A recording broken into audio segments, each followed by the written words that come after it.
All right, welcome to this afternoon's or evening's work session. First order of business is, are there any items on the preliminary agenda for next week's meeting that any of the board members would like to discuss? All right, hearing none, we'll go into our work items, discussion items. Monthly report, financial report, Mr. Johnson. Good evening, Commissioners. I'm going to give you the update of the financial position of the county through March 30, 2022. The first area I have here for you is revenue, and we're going to go through it briefly by category. So as of March, we've collected 100% of the budgeted property taxes. All the various categories have been collected, and we're just slightly ahead in that area. The second item is other taxes and assessments. There we're about 85%, which is, you would expect us to be roughly 3/4 of the way through the year to only be at 75%.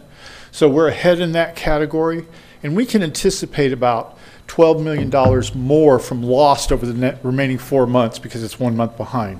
So that should put us over budget in that category of revenue as well. The next one is licensing and permits. And that one is still not quite, although with the influx in April of business licenses, it's significantly higher. So while at this point in time, it's only about 75.6 million, it's actually, as of right now, 6.8 million. So you're starting to see that area as well. And there's other permits, building permits, which will continue to be issued as construction and activity through the summer, and the various construction projects that the county has ongoing. So we do anticipate those permits and fees to go up as well and be very close to budget. The one category, intergovernmental revenue, it's only at 63%, and that one, we don't really anticipate that it will make the budget. The area in particular is for the prison, the fees that we get from the state for taking on state prisoners. For a good part of this year, we were at least 50% or less in terms of occupancy at the prison. Just due to COVID and various circumstances, they didn't feel comfortable, I guess, transporting. I did reach out to Warden Nelson, and he says we are back up within 10 of our capacity, and so we'll start to see that revenue stream finish stronger for the rest of the year. But at this point, I don't anticipate us quite making the budget number there. The next area is for charges for services, and it's about on par, about 77%, 3/4 of the way through the year. But there's some things that I'm aware of that are going to come to us. We anticipate an additional $1 million of cable TV franchise fees for both Comcast and for DirecTV. And so we expect about 1.1 million additional for this last quarter of the year and then at the end of the fiscal year. The other is we have rental income that we will get from the Geo Group, and that's almost 600,000 additional there, as well as we anticipate anywhere from $500,000 to $1 million in additional EMS fees for services that we render in that area. So we're still on target, but it will just depend on particular categories, but we have some of those items that we know are coming, and we can anticipate that number moving up as well. Fines and forfeitures, we continue to be behind just to the backlog of the court. And in that area, I think, we continue to see the trend downward, not only in this county, but counties everywhere. I've talked to colleagues at different financial areas, and they're seeing the same thing just due to the court activity during COVID. Contributions, that's on par. And then other revenues, it's pretty much right on part for just those categories that are very non-recurring, one-timers and different budgets. And so we anticipate that being. So right now we're close to 90% of our revenue budget, which is a very good sign being where we're at this point in time. As you can see graphically, you see just in each category how we stand to the budget. In terms of the amended budgets in blue, actual is in orange, and then you can see the year-to-date number there. And you can see that in real property taxes, personal property taxes. That area has come in. We may even have somewhat of an excess in that area. Sales taxes, while it doesn't look like we're collecting, you know, on average, we've been averaging between 3.1 and 3.2 million a month. So as we look forward to that, we could see almost another $12 million just in that category by itself. If we look at the expenditures, that's good news as well. When you look, both our salary and benefits, again, you would anticipate that they would, 3/4 of the way through the year, they would be roughly 75%. But if you notice, we're at 67.5. So we are below, and obviously due to the vacancies that we're seeing in departments across the county, we're saving in salary expense. And I think everybody's being challenged with some of the difficulties in operating at this point in time coming out of the pandemic. Regular operating expenses, again, we're about 73%, and we still seem to be holding our own slightly in that category of expense as well. Debt service is complete. Capital, we're being very thrifty with capital as much as possible and making those investments where it's prudent at this point. Financing uses really won't come into play till the end of the year until we know what's needed to fund grants and different matching. That's what we use for those funds, and some debt service. So in total, our expenses are running at about 68%. And our revenues are almost at 90%. And you can see here that we seem to be, you know, operating below our budgeted level of expenditures. So when you look here, our revenues are at 92%, and our expenditures are at 69%. So currently, we're seeing our fund balance dramatically increase. But, you know, as revenues slowed down, particularly from tax revenues, you'll start to see those, and expenditures will, salaries will continue to move. You'll see that number start to lower, but we're in pretty solid position right now at this point in the year, 3/4 of the way through the year. Questions? All right, any questions for Mr. Johnson? Yes, Dennis, on the first chart, what would be considered under contributions? A lot of it would be like where we are contributing to retiree medical and things like that, okay, within that category. Any other questions? On the salaries, you said the salaries were roughly about 67%, and it's because we have unfilled. Are those salaries still on the books when we calculate those? Are they funded? Not on an actual basis because you're not spending Right. the money, but we fully budget the positions in each department. Thank you. So, you know, our budget philosophy is you have authorized positions that you all have authorized, we fund those. Now, we may take advantage of a salary lag like we do in the budget process, where it makes sense for us to offset the vacancies we anticipate for the year, because sometimes it's a staggering amount of money that we're trying to overcome with positions at that point in time. Thank you. Any other questions? Thank you, sir, and we appreciate the good work that the finance department is doing to keep us ahead of budget. All right, next up, ARC Agent and Independent Services presentation. I believe I saw Mr. Strotter. Okay, it's not Ms. Strotter Tanks. Hi, Jim. How are you? Doing well. How are you? I'm well, thank you. With your permission, I'll hand one of these out to each of you. Yes, if you just hand it to me. Okay, sure. Thank you so much. And I believe Jim Jaquist was supposed to be here and must be stuck in traffic, so I am not Jim, but. Yes, you look much better than Jim, so we appreciate you being here in his stead. Thank you. I appreciate the invitation to be with you today. So if Jim were here, he would say, here are the Clayton County representatives to the ARC board. We're thrilled to have Chairman Turner's representation as well as Mayor Day's, and we have 2 citizen representatives that have at least part of their territories in Clayton County, Charlton Bivens and Bob Reeves. And so you are very well represented in Clayton County on the Atlanta Regional Commission's board. And couple of things going on here that ARC is involved in as well, including the Model Atlanta Regional Commission, which invites young people to prepare for leadership positions in our region. I have been asked to speak about specifically how ARC supports your constituents who are older and what kinds of ways we partner with Clayton County in doing so. So I will spend a few minutes telling you about that. This clicker is very sensitive. I apologize.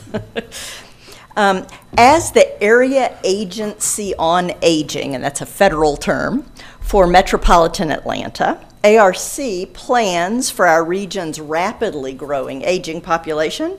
We provide some services directly, and we partner. And that should not say Rockdale Senior Services. That should say Clayton Senior Services. My apologies. And I know that Tori Strouder-Tanks is here. She and her team do a great job of partnering with us to make sure your constituents have services in Clayton County. We also have some partnerships with some nonprofit grantees, and we also do some public policy advocacy to make sure at the national, state, and local levels there are services available for older persons in our region. People throughout our region are wondering how they can stay well and active and get the supports they need to stay at home for as long as possible. And so throughout the region, we at ARC are connecting individuals to services to support them in their homes, whether those are things they can pay for themselves, whether they're publicly funded, and they may be provided directly, such as home delivered meals, through your Clayton County Senior Services agencies. We connect thousands of people every year within the Atlanta region to these services and help people navigate a complex system. At ARC, we have branded our outreach and our constituent work directly to constituents as EmpowerLine, whether we do that through information or whether we do that through the direct service. And people can call us and we'll connect them to counselors. In Clayton County, you all have more than 29,000 individuals currently who are over age 65. It's about 10% of your population, and about 3/4 of them are in households where they live alone. We not only link individuals to services, like I mentioned before at ARC, but we also have some services like transitioning nursing home residents to their homes and their communities, providing consultation and support to caregivers, providing wellness education classes, and providing access to emergency material aid. So if someone, for example, is having trouble meeting a utility bill, or having an emergency food insecurity situation and needed a food box, a grocery box, we're able to sometimes do those short-term interventions to help them in a crisis, as well as provide assistive technology. Maybe they need help getting in and out of the bathtub, and we can do a chair that swivels and helps them do that kind of thing. And we connect socially isolated older persons to volunteers, and this has been especially important during COVID to make sure folks are not feeling isolated. So specifically to Clayton County, oh, and I got Rockdale in there again. My apologies for not taking out Rockdale and putting in Clayton. You can tell I did a recent. How many times I see Rockdale. I recently gave this presentation to Rockdale and I didn't catch them all. I'm so sorry.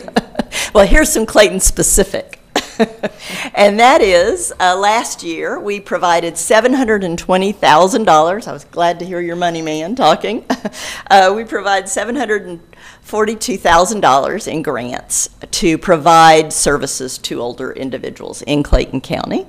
And that's a combination of federal and state funds that then we have a grant to provide to you all. And we know that this commission also provides additional funds to not only enhance those services, but to even add more services to what Clayton Senior Services is able to provide to your constituents. And we are very, very grateful for that generosity and that partnership. We were also very fortunate last year and again this year to have some COVID-related relief funds from the federal government. And so that's what this looks like so far. So far, since the beginning of COVID, we've been able to provide, oh, that one says Cherokee. Oh my goodness. Can you tell I've been going from county to county? It really is, the numbers are right. The Cherokee name is wrong, but the numbers are right. $340,000 in COVID relief that we've provided so far, and we're getting ready to put out our NOFA very, very soon, probably this week. Our NOFA is the Notice of Funding Availability for the American Rescue Plan funding, and that's available to all the counties in our region as well. Last year, through directly and also through the Clayton County Senior Services program, funded through ARC grants, over 74,000 meals were provided to older persons in your county. And this just gives you a breakdown of the various services and numbers of clients that were served in each of those categories. So that was a very significant increase, especially since COVID funding paid quite a bit of nutrition funding last year. And we also have some grants to other partners, other nonprofits that serve Clayton County residents. Atlanta Legal Aid Society provides legal services. We provide funding to the Center for Pan-Asian Community Services for culturally appropriate information referral. The Latin American Association also provides that service. And we have respite vouchers that help give caregivers a break, either in their home or with adult day centers, through Jewish Family and Career Services.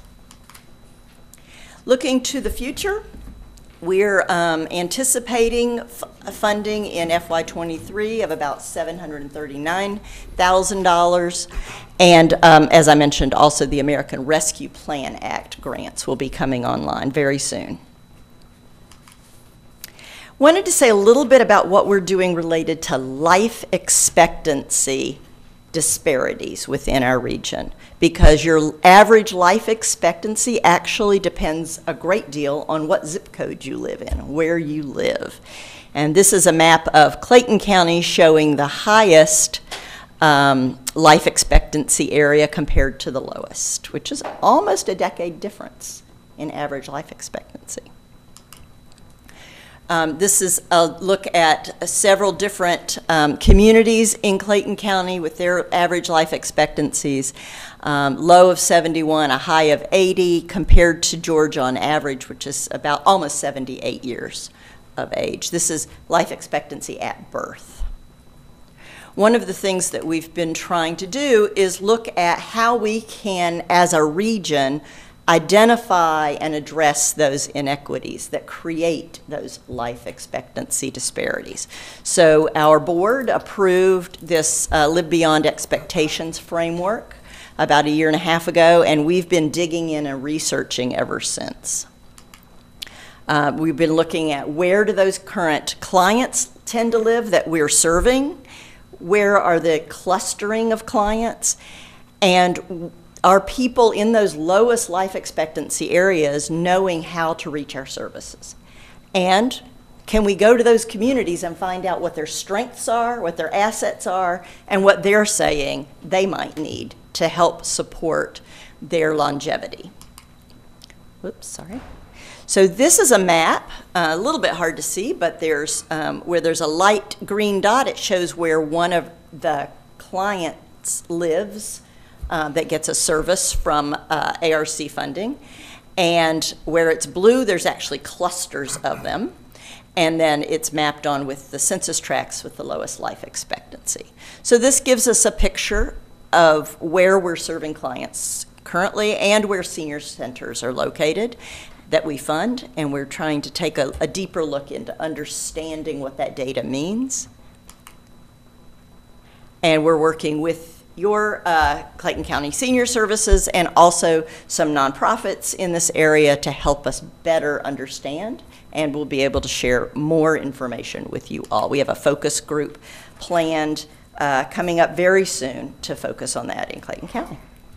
And I am happy to answer any questions you might have, but I just mostly want to thank you for the opportunity to partner with you all to serve older individuals in Clayton County, and with the great work you all do here, there's a lot to support your older adults, but also a lot to do.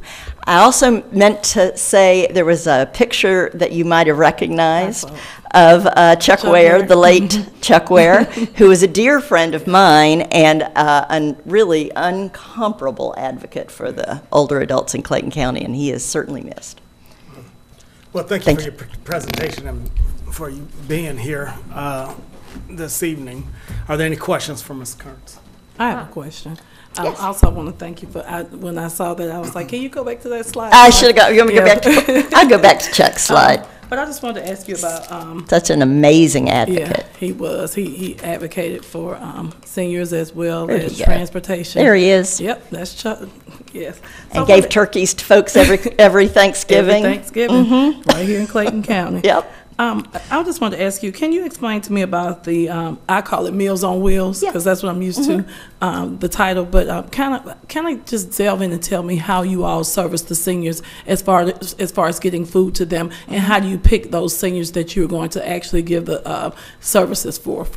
Absolutely. Well, first of all, let me just say this is a very strong partnership with Clayton Senior Services. Okay. So they're actually doing the delivery, but, and arranging all of that here locally, Okay. but within your county. But let me say that in terms of, we have federal funds and we have some state funds that we provide to Clayton for that purpose, to Clayton Senior Services. But as an individual comes to us, or comes first to Clayton and then Clayton sends them to us, we do an assessment. Okay. And we look at what that individual's needs are. And actually the state gives us criteria. Basically what they're trying to do is look at who are those that are in the highest socioeconomic need. Do they have a financial need? Are they isolated, maybe without a caregiver? What's their need? And then they're given a score, and we have a wait list, unfortunately, because we typically have more individuals who want that service than are able to qualify to get it. But with COVID funding, we've actually been able to whittle that wait list down quite a bit on home-delivered meals, thankfully. But I'm happy to get you what those exact criteria are. It's like a list of questions that we're required to ask to try to prioritize who's high on the wait list, so that when the next meals are available, we can have those folks in the greatest need next on the list. All right, thank you. Sure.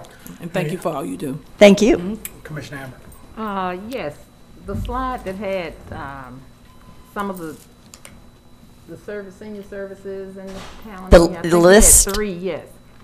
What was that comment about all of our centers are not serviced by ARC? I believe you have some senior centers that are completely funded at the county and city level that don't receive our funds, but I'm going to look around at Tori to help me make sure I'm right. Is that accurate? That's true. Right. So we provide funding for nutrition services and for activities, senior recreation, and nutrition in some of your senior centers, but you add on to that. So currently, right now, Frank Bailey, Griswold, and now the Gregory Center is funded with congregate funds, but Flint River does not receive any funding from ARC. Because I saw the 3 down low like it was Flint River, and it wasn't the son of Gregory. Well, See how it's on Gregory, the map? I see the map, but Gregory is funded. We haven't started the program as of yet.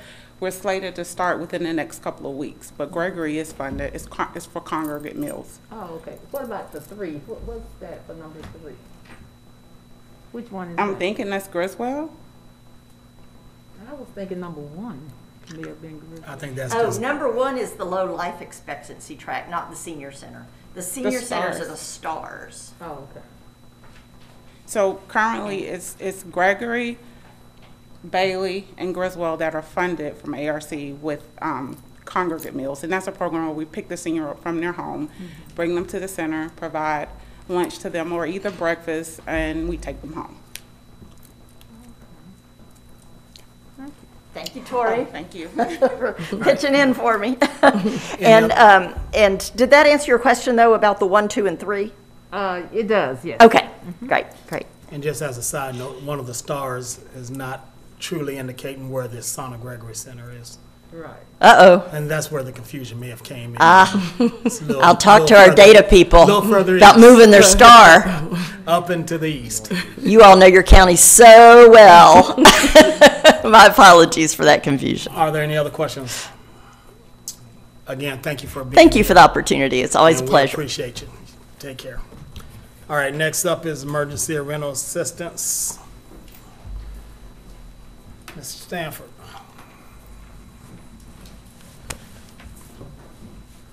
Good evening, Chairman and Board of Commissioners. Part of the reporting out the last couple of months, the board has asked us to give you a brief overview of where we are with ARPA. And our Deputy CFO, Dennis Johnson, and Dr. Shalonda Smith have kind of given you an overview in that space. We also got a request from Commissioner Hambrick to ensure that we provide an overview of our emergency rental assistance program. So this evening, you'll have the dynamic duo of our strategy analyst, Richa Adakari, and our grant analyst, Celeste Hollis-Singleton, that will give you an overview of our emergency rental assistance program, and certainly we'll be ready to answer any other questions you have about that program. So if y'all will come forward. Are they going to touch on both of the programs or just take them one at a time? Only touching on the emergency rental assistance program because we've already provided an overview on ARPA, but we certainly will talk about the details around the emergency rental program. Okay. Ladies? Okay, thank you. Good evening, Chairman, Vice Chair, and Commissioners. Today, I will give you an overview of where we are today as of April 2022. In January 5th of 2021, the Department of Treasury launched the $25 billion Emergency Rental Assistance Program, which we now call ERAP. ERAP was created to fund households, renters that is, that are unable to pay their rent and their utilities. To date, we have received $27.8 million, and it was separated in 3 different buckets. The first bucket was $8.7 million, and that's when COVID first hit in 2020, and they sent out all this money, and we were able to secure a vendor through an RFP process, and that was done in April of 2021. The funds were expended as of March 2022. And a final report will be given on June of 2022. Because we were able to spend all those funds we had up to a certain date, which was September 2021, to get 65% of that money out to the constituents. We then received an additional $10.1 million, which is ERA2. With ERA2, we secured a contract with a current vendor that we're using right now, and they are providing eviction program administration. And in June of 2021, the BOC approved for us to extend that program, and we were able, as of March 22, to expend $6 million of that $10.1 million. Because we're doing so good with getting the money out to the constituents, we now received a reallocation from the Georgia DCA, for $9 million.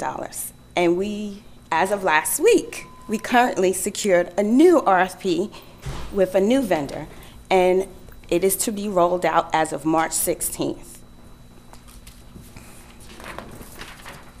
Now I want to give you a little background about the eligibility of ERA1. ERA1, you had to provide documentation for the impact that COVID has done to you. It had to be a direct impact from COVID to be able to get those funds. Documentation had to be provided. You had to give letters, statements from your job in case you lost your job. With ERA2 funding, it was a little bit more flexible, and we were able to use a self-attestation form as to why they are without income or without a job. Maybe they were working 40 hours, now they're only working 20 hours a week. So we want to make sure that they were not losing their apartments, and we wanted to make sure that they stayed in them. And that's what ERA2 is for. Next slide. According to the Treasury, eligible households are all renters, with an income at or below 80% of the area median, and at least one or more individuals living in the household. They can qualify for unemployment. They can show hardship, and the hardship that I mentioned earlier is they're no longer, because of COVID, they can't work 40 hours. Their time has been reduced to 20 hours, so they don't have enough income to secure their rent. We wanted to, it demonstrates a risk of homelessness and instability. So they had to provide documentation that demonstrate that because of their impact, now they may be at risk for homelessness or housing instability. Next slide. We want to just clarify some assumptions. When we first received the money, there were some assumptions that occurred, and we want to clarify some of those. Anyone living in the household of a homeowner is not really a renter. So that was assumption that some people thought that they were able to receive funding for. Receiving assistance does not have to be COVID related. All the funding that we have received has to be COVID related. Approval, once you get approved for funding, it was assumed that they would automatically get paid for full 12 months. That's not true. Also, they can provide unemployment status of any kind to be eligible for the program. Again, if you're unemployed because of other reasons outside of COVID, you cannot get this assistance. Next slide.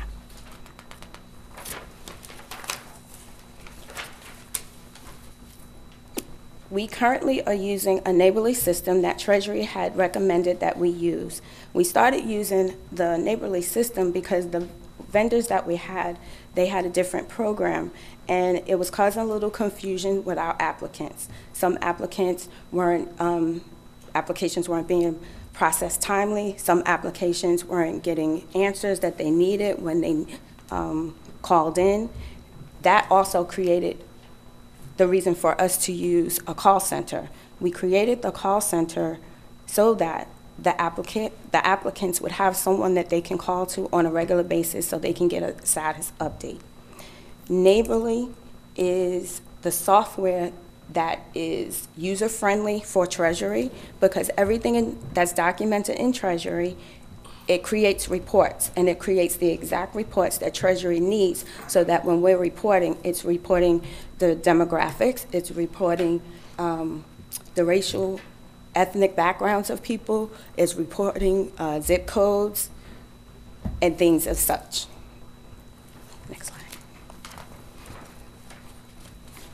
Oh, your turn.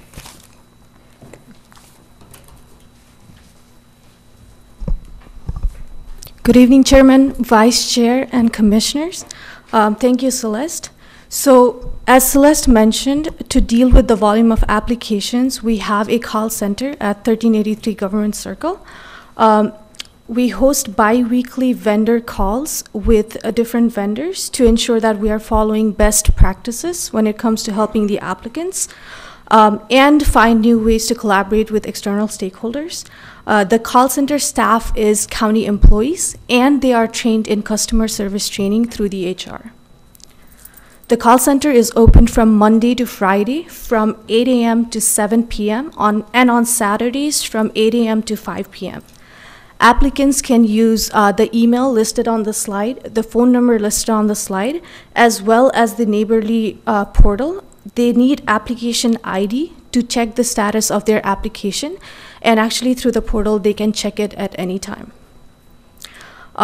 The neighborly portal was closed for 2 weeks from February 28 to March 14, and this was for cleanup and to deal with any duplicate applications, just to make sure that we were ready to run smoothly on March 15 when it was reopened again.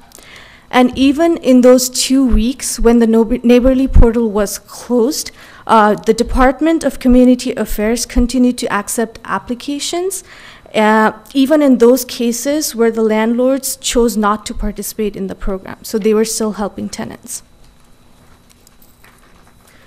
These are some of the highlights under ERA 1 and ERA 2. Just to refresh your memory, ERA 1 supports applicants that are directly impacted by COVID, whereas ERA 2 funds can be used to help those people who are indirectly affected. Under ERA 1, we were allocated $8.7 million, and we spent over $7.9 million. We served over 3,000 families with rental assistance, utilities, and housing stability. We collaborated with the communications department to do a year-in review video. It will come out in June 2022. The year-in review video is going to show us best practices, lessons learned, and what we learned from ERA 1.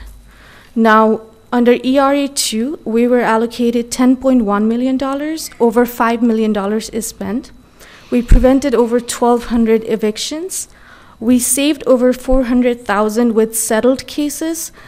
This is the money that the vendors saved when they were negotiating with the landlords, so that we were able to pay them a little less than what it actually would cost the applicants. And we also helped 5 families using housing stability. So 10% of the total ERA 2 funding goes to housing stability, which means that the money doesn't necessarily need to go towards rent payment. It can help people with U-Haul costs, legal fees, application fees, notarization, and so on. We could not have done this alone. So we have partnered with many internal and external stakeholders like Congressman Scott's office, Department of Community Affairs, internal departments like Communications and IT, Georgia Appleseed, Sheriff's Office, and Magistrate Court. So Judge Wright Hill helps in this space by giving a list of people who are about to be evicted to the Sheriff's Office. So before potential eviction, they're able to see that these people are actually going under application, so they have that information. We also participate in Metro-wide housing initiative by many organizations like Community Foundation of Greater Atlanta, STAR-C, Clayton County Housing Authority, and Metro Housing Task Force.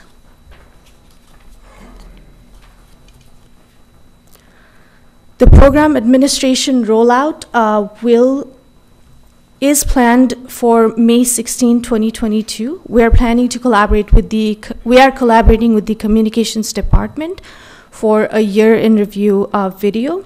We recommend for need assessment, conducting public surveys as they relate to housing concerns and homelessness in Clayton County, additional funding to help citizens, and collaborating with internal and external stakeholders to put in place rapid rehousing and multifamily housing programs, and to determine long-term plan for housing stability in Clayton County, because ERA is, as it stands right now, a short-term solution to the problem of homelessness. Thank you for your time. All right, are there any questions? Any board members have any questions? Commissioner Hamburg. Yes, can we go? Any questions? Yeah, can we go back to that previous slide about the 9 million? Yes. Okay, does that go to constituents, or does that go to the vendor?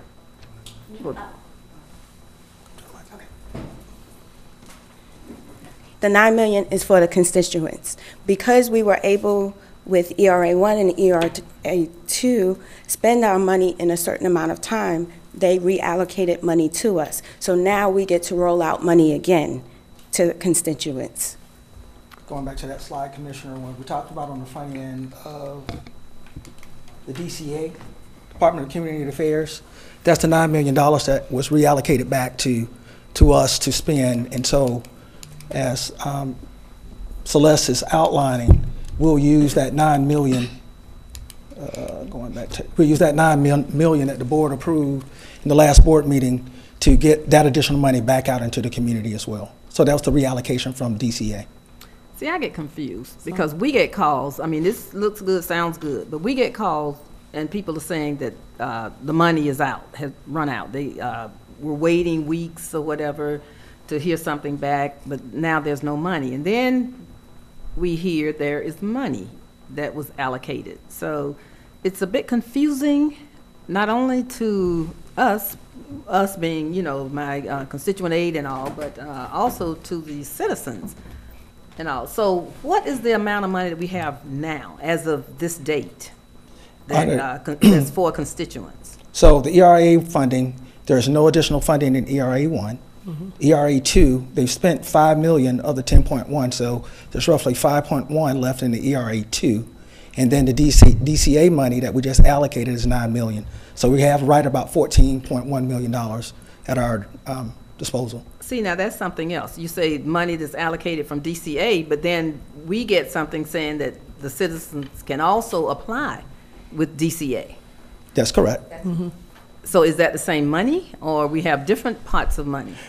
DCA has their own pot of money. Take and- the I'm mic, sorry. please. I'm sorry. DCA has their own pot of money, and the reallocation money we can't spend until the vendor is in place to start. So, okay. Yes, So we do give out our money? yes. And, okay, because Yes. I know we get that, but then I'm looking at these figures that you all are giving, saying that we have money, and it's confusing. It's just- Especially when you were trying to explain it to somebody that's being threatened to be evicted. Whenever we get a phone call and and they are in the possibility of being evicted, we do have a current vendor right now that's working on all evictions. So we always streamline them and send them right over to ACF, is the vendor that we currently have. If ACF cannot help them, then DCA will be the next option for them to go, because we don't pay tenants directly, we only pay landlords. Okay, so how does this information, Get disseminated. get down to us? Because we are the ones that, you know, get these calls or emails and all, and we're trying to find out something as soon as possible, you know, as quick as possible, because we've gotten people like on a Thursday or Friday and saying, you know, I'm gonna be evicted this afternoon or whatever. So how do we get this information so we can get it to the right person or persons to keep these folk from being evicted? You can always call OPM, and you can call our call center, and the call center will take it from you and look up their person's case, and then they will help the person from that point on. Okay. Can I ask a question? Yes, ma'am. Is there a flyer that you all can give us or something in yeah, so just a flyer or something, I think, would that help, Commissioner Hamburg? Well, Tina's been able to navigate, working, I guess, with you all and with the young lady that works for Judge Hill Ms. Joy. and all. But I'm not familiar with the call center. Okay. She may be, but I'm not. And I just know that we get these folk all in a panic. Two things we try to do, commissioners, is one, once we end up getting access to Neighborly, we try to ensure that each of those constituent aides had access to Neighborly to serve as a backup and to be able to see the same information that staff was seeing into the system. So that's one way by which we can ensure that we can streamline the communication. But also, we'll certainly make it a priority to get you additional, we'll probably put together like a commissioner's handbook that will provide kind of the high-level information, so therefore you can access to frequently asked questions that they received in that space, and then in turn you'll be able to answer those questions and point them in the right directions. So those are two things that we'll do. One, ensuring that you still have access to Neighborly, and then on top of that, develop some type of commissioner handbook so that it provides the high-level information so you'll have access to it. So am I clear now? So we do have $9 million that we can spend May 16th, yes, as of May 16th. Okay. The earliest. Okay, and you mentioned there's another balance of money somewhere. The ERA 2 funds, there's still $5 million left to be, 5.1 still to be spent in that space. And then the $9 million that we're just referenced. So you're looking at roughly $14.1 million that we have allocated for expenditures. So if we hear that money has run out, and then you're talking that there's money, a balance left someplace, so how does that? work? I think, Commissioner, all we can do is provide context to the facts of the matter is there's still money. The challenge has been is that we had to get a program administrator in space to administer the funds. So if the communication has been that there was no money, clearly that's not true. The question is whether or not we had an administrator in space to get the money out was a problem, but that will be rectified as soon as May 16th as it pertains to the $9.1 million from DCA. Okay, I'll pass this on. This is all great information, and I thank you all for your presentation. But unfortunately, I do have to share, and I see the sheriff's office here, that had to put myself in a precarious situation to where I had someone that had come through the process in January, but yet and still there was a deputy to evict her at our house, and she was in the process and in the system. Because I actually helped to facilitate that process and make sure that those emails moved forward and the communications did occur. However, the ball was still dropped. So no matter what you're going to put together in terms of a handbook or anything else, there are balls dropped. We need to shore up this process because there are folks, again, and to Madam Vice Chair's credit, that we know that are going through this system, and somehow they're being lost in the system. And they've done everything that they've been asked to do.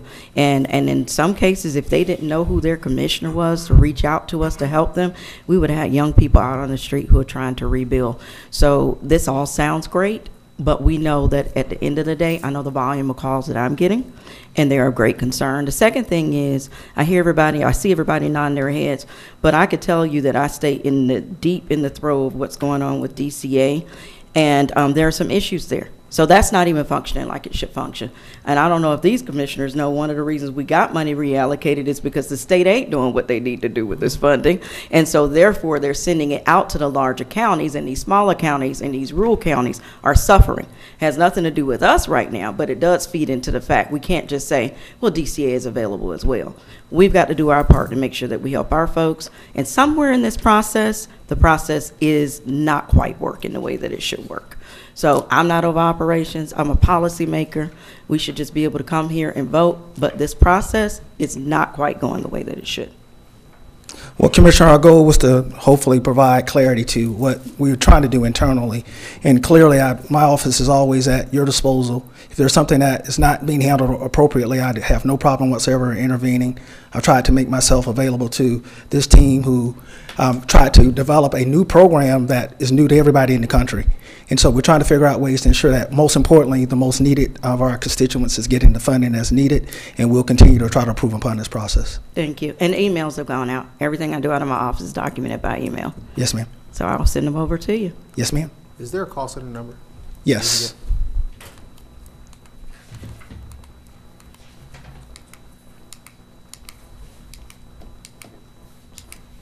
It's on here somewhere. 770-347-0212. And I'm glad we brought that up, because that's the other complaint I get, is they can never get through. They can't get through to anyone. So again, I'm just a commissioner. I'm not over operations. We take the calls and we facilitate the emails. And everybody's on the email thread. Thankfully, again, we see the deputies back there, they stood in and made it happen. And then even Judge Raheel made it happen. And I'm talking about all in a matter of an hour to 2 hours for this one young lady who was getting ready to be put out, who was in this process. So, and I get several emails on it, from not just from the residents, but also from those who are the renters and are the owners themselves. So it's coming from both ends. So we just got to figure it out. That's not for me to do. That's for you all to figure out where the breakdown in communication is. Not a problem. Yeah. How many people are working the call center? At all times? 6 people at all times? I want to see the call log. Yes, ma'am. Oh, okay. I want to see the call log. I want to see how many calls we're getting in. Okay. How long people are on hold. Okay. I think we need to see that. Any other questions? All right, thank you, ladies, for your presentation on this matter. Mr. COO.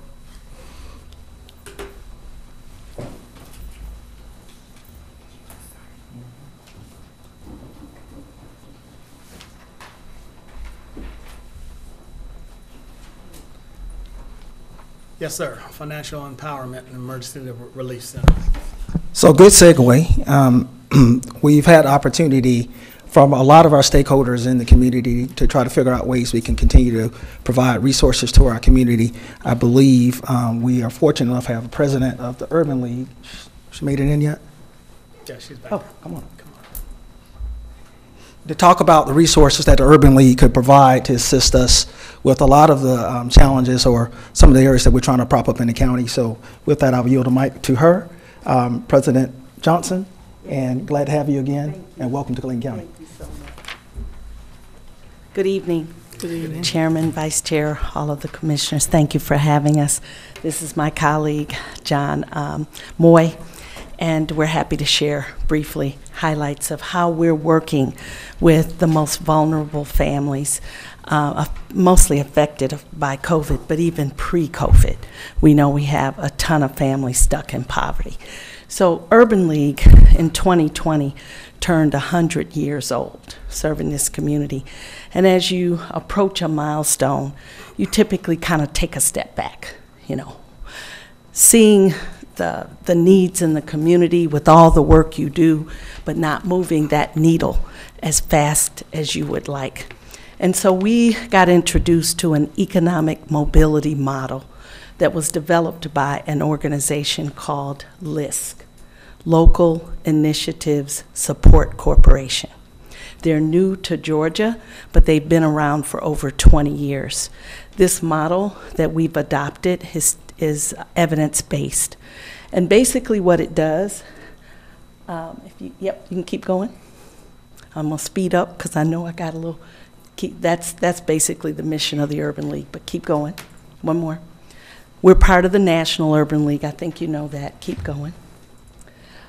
This is where I like to begin, just kind of talking about some of the conditions that exist in the state, in our region, that drive the work of the Urban League. So the good news about our state and the region is that we're recognized as being #1 for business for the last 9 years out of all the 50 states, and that's a good thing.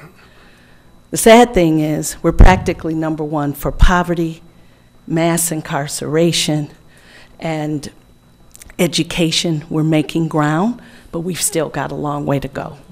And so the opportunity that exists because of being #1 for business, you'll hear many talk about that the state has recovered.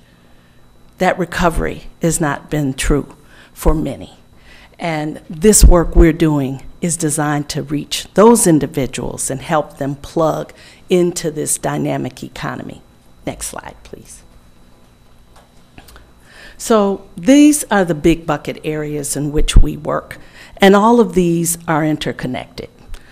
First and foremost, for a family to be safe and secure, you've got to have household income. And there's 2 ways to get it. You're going to work for someone and have a career and be able to earn livable wages, or you're going to work for yourself and own a business. Well, we cover both in our work. We also work with older youth and young adults. Many like to work with younger youth. We like older youth because they're the next generation of parents. And if we're going to break the cycle of poverty, we need to grab them before they become full adults and get them on a positive path with education and careers. Housing, there's nothing. We just heard the emergency assistance program. Families are we're on the verge of massive homelessness. Yes. Literally. Mm-hmm. And the dollars can't be moved fast enough. And of course, wealth building, teaching people how to manage their money, et cetera. Next slide, please. So this is the model we've adopted. The LISC model is the top 3 circles on this in the middle of the screen. The first thing we got to do is make sure people are stable. And that's where your emergency assistance is critical. Because if you're housing insecure, food insecure, everything falls apart from there. You can't work, you can't get your life together. Once people are stable, we then have to support them to increase their household income, period. If you don't have enough money coming in against your bills, you will struggle and you'll never build wealth. And we have a serious problem right now because housing costs have escalated at such a rapid rate and wages have stayed flat. And The economy has changed very rapidly, so different skill sets are needed, and a lot of our people have been left behind. This model upskills people, connects with them, and the good news, they don't have to have four-year degrees to tap into the jobs that are available. Next, we got to teach people how to manage their money better. Household budgeting, building credit, establishing credit, learning about home ownership, preparing for that. Urban League is a HUD certified housing counseling agency as well, and so we work with that. We added the fourth wheel, and that's civic engagement, community leadership, parenting, supporting people to be strong pillars in their community. Next slide. So we do this work through these pillars. This is what we've stood up to begin to do this work. So the first pillar is the Center for Human Services, Health and Wellness. This is where our Community Emergency Relief Fund resides. We created this fund at the beginning of the pandemic because we knew people needed money to pay their rent and have food, et cetera. And we've raised over $4 million from various, mostly federal, but some private sources through various counties and city of Atlanta. We have another 3 or 4 million on its way. It can't get here fast enough. Next, talent development and entrepreneurship. Those are the two pathways to earning. And so our job is to connect people with the dynamic economy through our Technical College System of Georgia, which is one of our biggest partners. They offer 150 different less than 4-year, 2-year less programming that will take people to livable wage jobs. Right now, the clients we're serving, they're making $8, $10, $12 an hour. And aligning child care now for a single parent makes it almost impossible to work. So don't believe people don't want to work. They want to work. But aligning where you can live affordably with transportation, with the job location and child care, it's a maze, and people need help figuring this out, and that's what we do. The rest of that falls in line with the pillars we discussed. Next slide. And this got one more after this. This shows you the steps we take to work with families. So the first thing we do is listen to the family. What do you need? Are you working? What's your current situation? And once we understand that, we, in some cases, implement assessments, et cetera. We get them stable with supportive services and map a plan for them, for this individual family. Next, it's about occupational training and employment. And of course, people need to work as quickly as possible. So that's the first priority. But if they don't have skills, if they're not making at least $20, $21 an hour, you're not going to be able to pay rent. Because rent is not less than $1,000. And in order to be approved, you have to make 3 times the rent. So that's $3,600 a month. I mean, $36,000 a year. That's $18 an hour. And most of our clients don't hit that. So we have to rapidly upskill people. And thank goodness there are resources for free to do that between the workforce boards, the ARPA funds, et cetera. Next, of course, it's all about placement in employment. Now, the other factor is not that smooth, is a lot of the people we serve are skills deficient. So some may need remediation in order to get into the technical college, which we work closely with the schools to do. Some may need GEDs, high school diplomas, et cetera. We meet people where they are and get them where they need to go. And then, it's about ongoing relationship. This is not a typical, got to get them in, get this done by this point, and exit people. This gives us the opportunity to be here as an anchor for the community. So we wanted to share this new way of work with you as commissioners and leaders in this community, and as opportunities present themselves. We've been serving Clayton County residents for decades. We have an adult reentry program with the transitional center in the county. We serve people through our home ownership center, through our entrepreneurship program, workforce. We've always had our door wide open to Clayton County residents, but we have not really had a formal relationship with the county, and we'd like that over time. So any questions that you'd like to ask of me? All right, any questions for Ms. Johnson? Well, I don't have a question, but thank you for Yes, this ma'am. explanation and all, because I haven't known this much about the Urban League. I've heard, from way back and all. So thank you Yes, for this ma'am. information. I really appreciate it.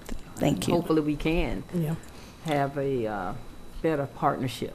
Yep, many of the rental assistance families, they need more than just that. Yes. Right? They And- need help getting back And on their I feet. just want to say thank you as well, because those are some of the things the key points that we hit, taking those families, training them, not just for jobs making $15 an hour, but $21 an hour, making sure that they have somewhere to live and they can pay that, $1,000 a month in rent. And so thank you so much. I think you all, it's even on down to parenting, everything. Yes. That's what we need to sustain our communities as we move forward. So thank you so much. Thank you for the And I opportunity. definitely want to have a relationship with you all. Good, thank you. We'd Mhm. like to have a I relationship don't with you see, as and I well. might have missed it. Is there a website that citizens can go to as well? to look at Yes, what you're offering? that may not be there. It's right. But we got everybody, all the staff names up there.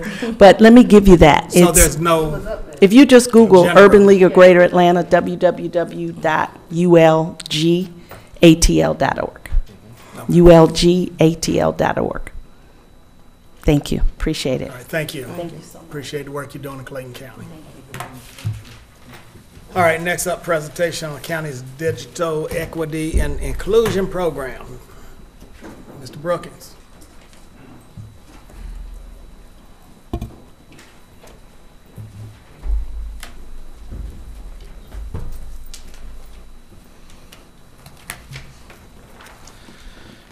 Good evening, Chairman, Vice Chair, Board. It's interesting that all of these presentations are with the goal of helping the community. They just happen to all fall on the same night, and they're just kind of building on each other. And so I don't know if it was by design or luck or whatever, but Of course it was.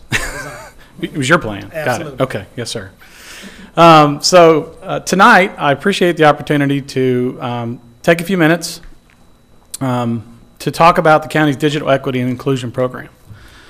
Tonight I have Ms. Takia Thomas. She is our IT technical training coordinator, but under the guise of other duties as assigned, I have drafted her to help me with this presentation. And so with that, Ms. Thomas. Thank you, Jason. Good evening, Chairman, Vice Chair, and Commissioners. As Jason mentioned, we're going to tonight be discussing an overview of our digital equity and inclusion program, and as well, we'll familiarize you with terms like digital equity, digital literate person, and digital divide. Now, I know you're probably wondering, what is digital equity? Well, I'm glad you asked. The National Digital Inclusion Alliance gave us this definition. I won't read it from the screen, but in a nutshell, digital equity and inclusion is individuals and communities having equal access to technology and benefiting from that technology and being able to fully participate in the digital society. Next slide. Now let's briefly discuss what a digitally literate person is. When we speak of digital literacy, we're not referring to being able to read or write. We're referring to being able to survive in the digital world by knowing technology.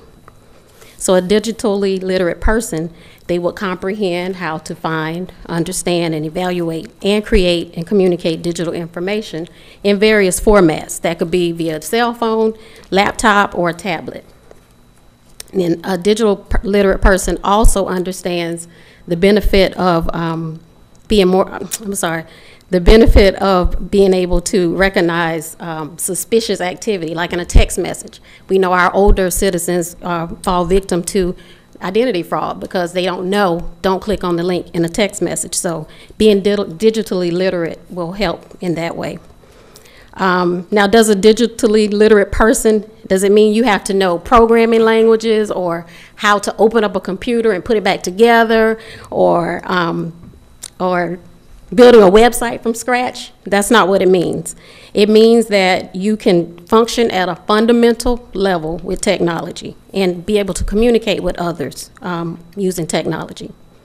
And lastly, I know this is a mouthful, but lastly, a digitally literate person is able to actively engage and contribute to their communities. So, i.e., with ease, a digitally literate person could go online and purchase a ticket to an event that's only selling online tickets, and they don't have to call anybody to help. Can you help me buy this ticket? They know how to do it themselves. And it also will allow them to attend one of our infamous Zoom meetings without any issues. And I'm sure everyone in this room has probably either attended or moderated a Zoom meeting that had technical difficulties.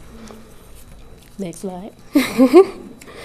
So the NDIA that we mentioned earlier, they provided us with this great overview of what a digitally literate person is.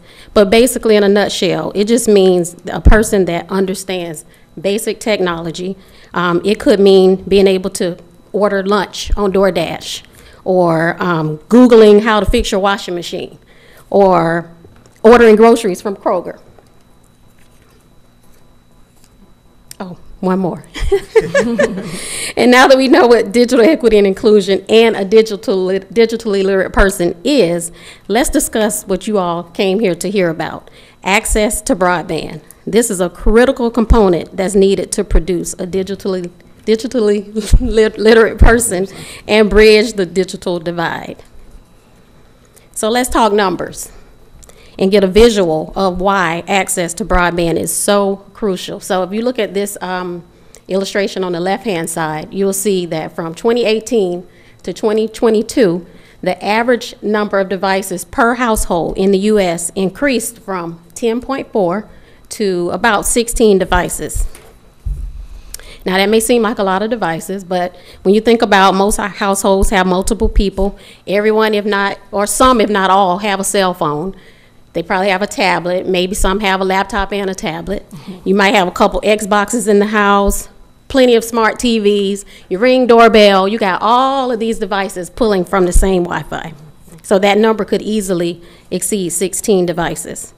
So now we're going to take a look on the right. This is some real-time data. Now, this may or may not be live data from my household, may or may not. So as you can see, this was taken from Saturday evening at from 7 to 8 p.m. My household used 101 gigabytes of data across 17 devices. You see that big blue area? That means somebody's been watching way too much TV. Next slide. Now, as I wrap up my portion of the presentation and let Jason come up here and do his piece, I can't stress enough that citizens who lack broadband bear substantial costs, and this directly affects the citizens of Clayton County. And substantial costs could include not being able to save money because you can't buy online, you have to buy at a local store. Students having to travel to do web-based homework, they may have to go to a friend's house or go somewhere like Starbucks or Barnes & Noble that has free Wi-Fi, or even, unfortunately, sit in a parking lot somewhere that has internet access. Next slide. And, oh, I'm sorry. I got to mention that last one. Job seekers missing out on employment opportunities is a huge one. Not being able to get your dream job or just a good job, like the Urban League representative was mentioning. Having access to the internet could mean missing out on a job. And now, Jason. Thank you, ma'am.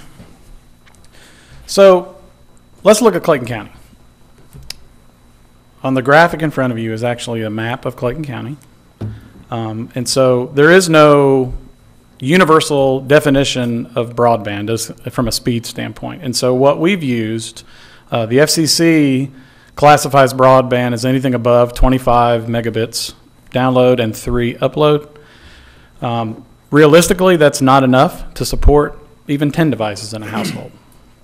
And so what we used, and the number that the company that we worked with on this used, was 50 megabits as a minimum service. And so you can see the areas in green are actually served by broadband fiber to the community or to the neighborhood. The small orange areas are the multifamily dwelling units. These are the apartment complexes. These areas could be under contract with the landowner or the landlords for their specific internet, and so that the residents may not have a choice in who they choose for broadband. The areas in yellow is partially served. So maybe there's reliable high-speed internet above 50 meg and maybe not.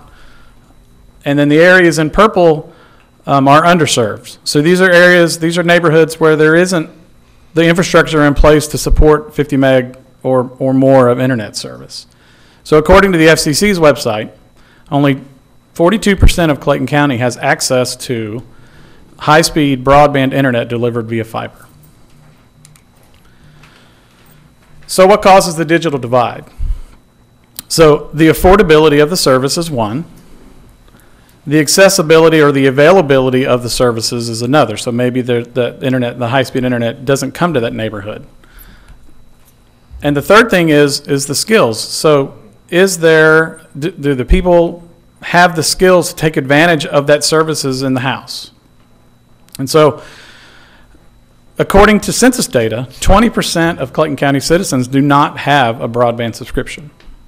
Now, it doesn't tell us why, but we can speculate on why they don't have a subscription, whether it's costs or availability or whatnot. And so that's why we need to develop a digital strategic plan. We need to bridge the digital divide. We need to create a path to connect the broadband haves and the broadband have-nots. Being able to access high-speed internet impacts almost every part of your life. Just from an income standpoint, in 2020, the median income in America was about $67,000 a year. During that same time frame in Clayton County, it was $47,000. It's 30% less in Clayton County than the median household income. Does that have to do with the digital divide and just not having equitable access to the same services? We think so. So this program is going to focus on three main areas. First, we're going to identify ways to increase affordable access to high-speed broadband for all of the citizens and all of the businesses in Clayton County. Second, we're going to look to establish a countywide technology committee made up with a partnership of public and private and nonprofits that can coordinate digital literacy programs and innovation programs that we choose that are in the community today. And third, we're going to look to implement a digital equity scorecard that tracks, among other things, the neighborhood availability of high-speed broadband, the service affordability, and the digital literacy initiatives within the community. And so what we need to do to get this program up and going is we need to establish a vision and some guiding principles. We need to identify the departments and organizations with common goals to centralize and coordinate these programs.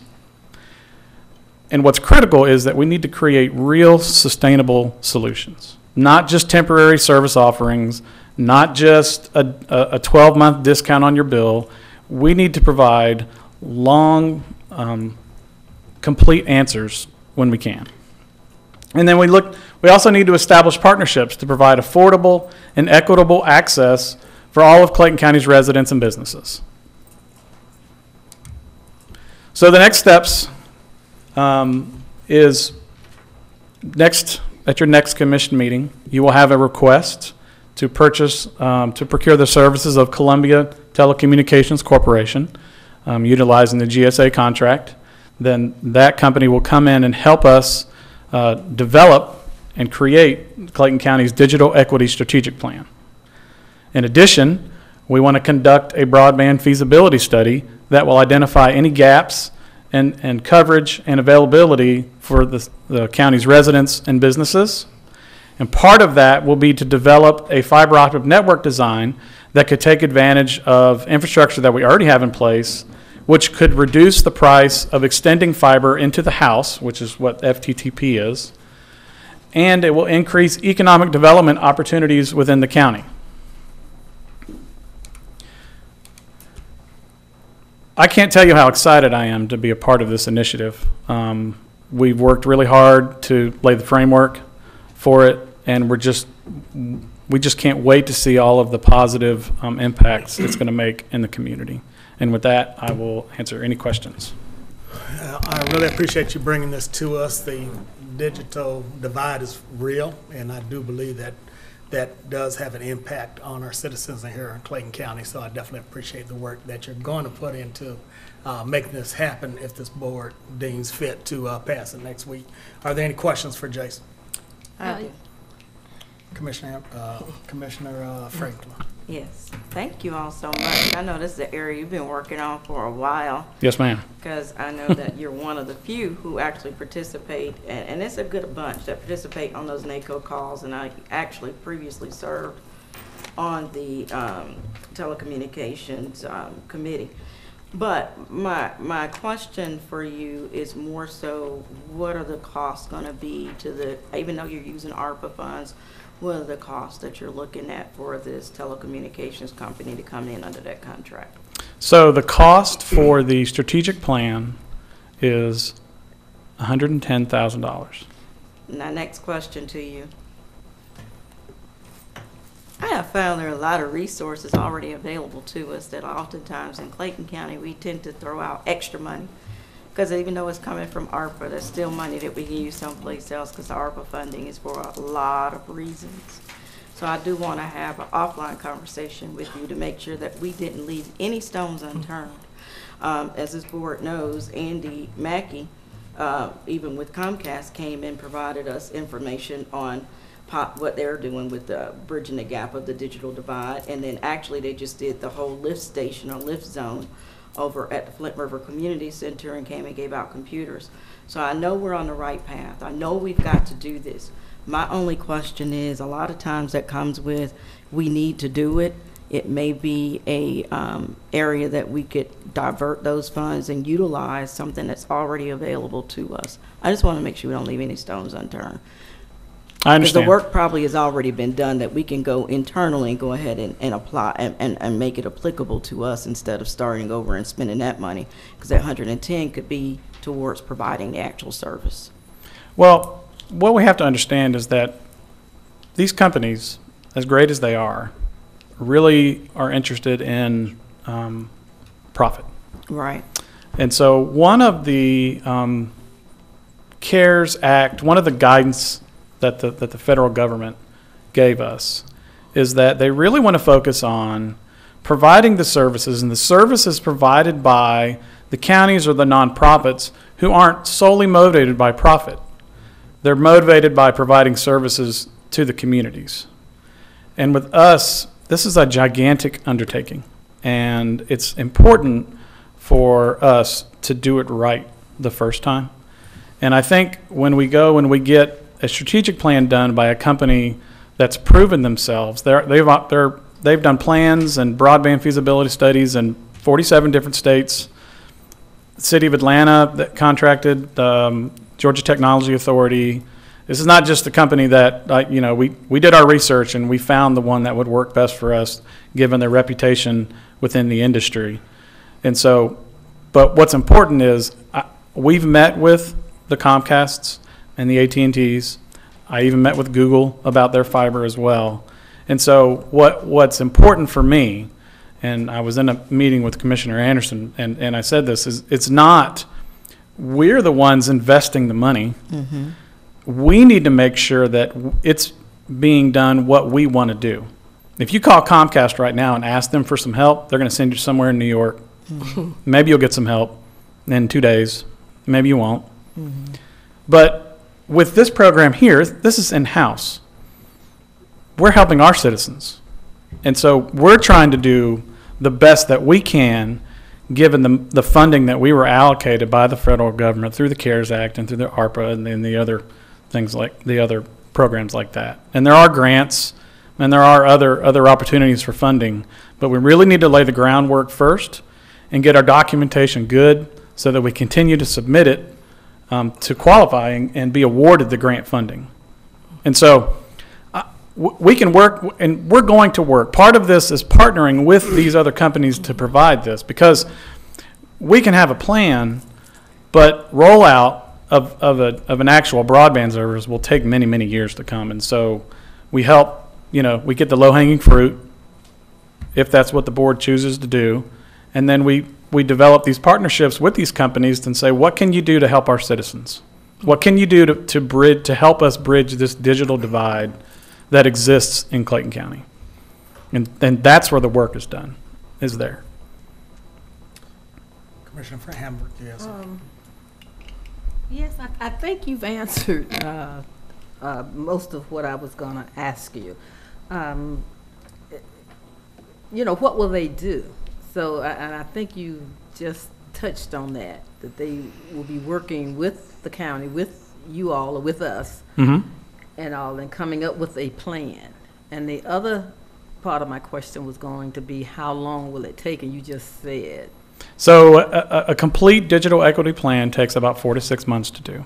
It's not something that's just thrown together using old data gathered from, some other county and some other state. They're actually going to come in. They're going to spend time in the county, talking to us, talking to our citizens, talking to our stakeholders to develop the plan that fits Clayton County.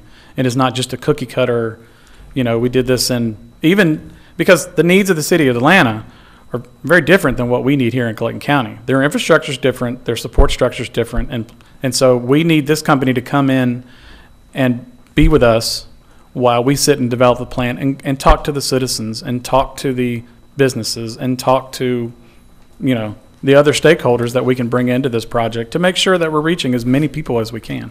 Okay, well, and that explains the cost. Yes, ma'am. Because I'm thinking that's all it's going to be, to get everybody in the county on broadband and all. But no, they're just developing the plan. They're not implementing it. Correct. They'll develop a framework and make some suggestions or some recommendations about what we can do, and they'll base it on experiences that other counties and cities and municipalities have done, what's worked, what hasn't worked.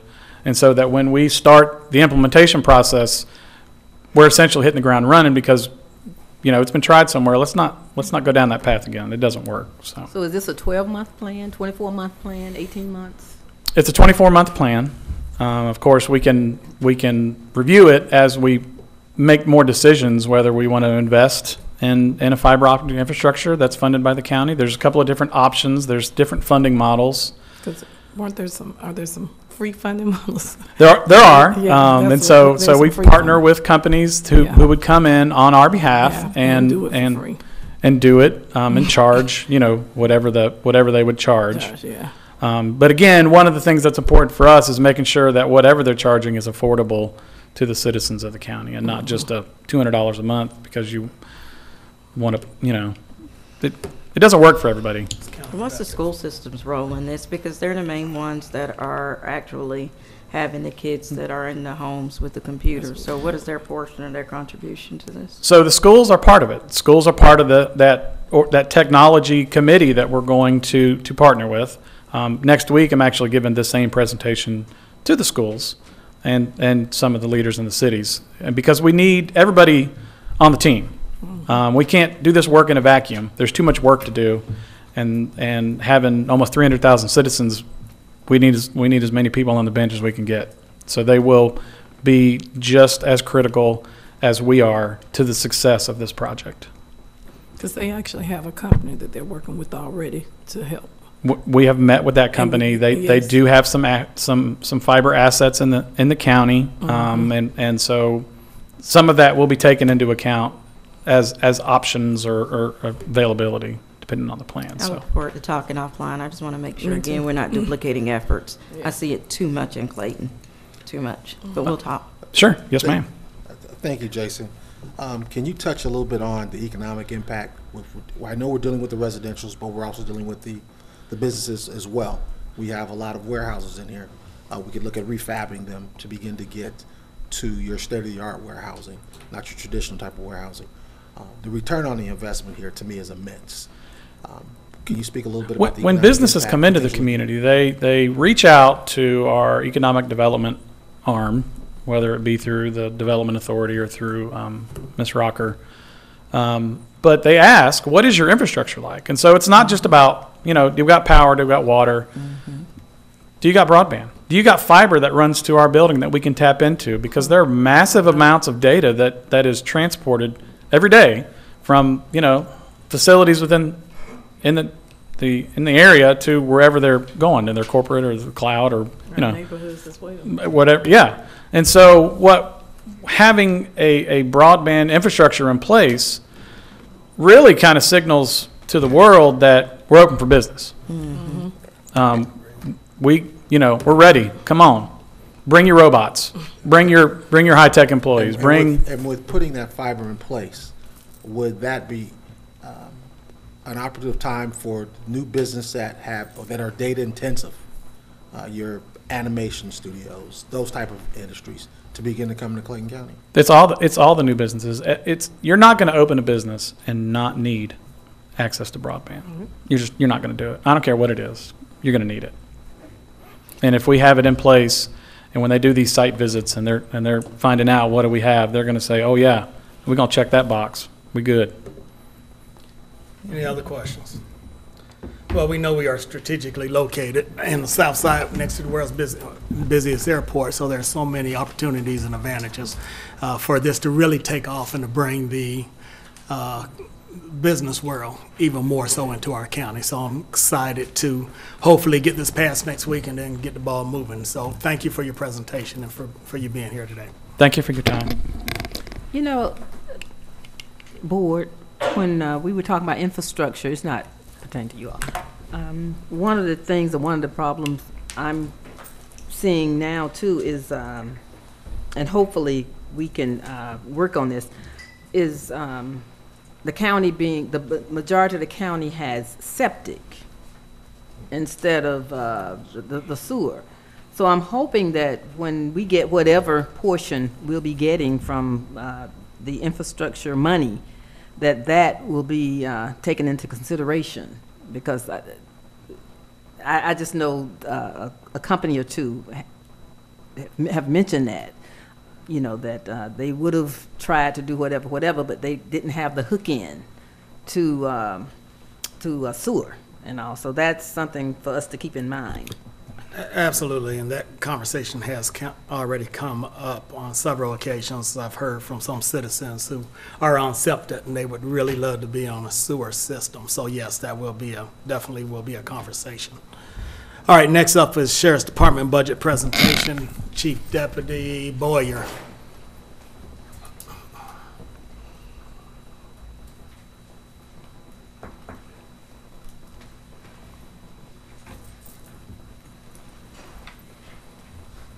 Good evening, Chairman, Vice Chair, and distinguished commissioners. I'm not going to mince words too much because time is valuable, and I'm just going to go into Captain Chris's presentation of the 2023 budget. And thank you for the job that you're doing, sir. Appreciate it. Thank you, ma'am. Captain Chris. Good evening. This is the Clayton County Sheriff's Office fiscal year 2023 proposed budget.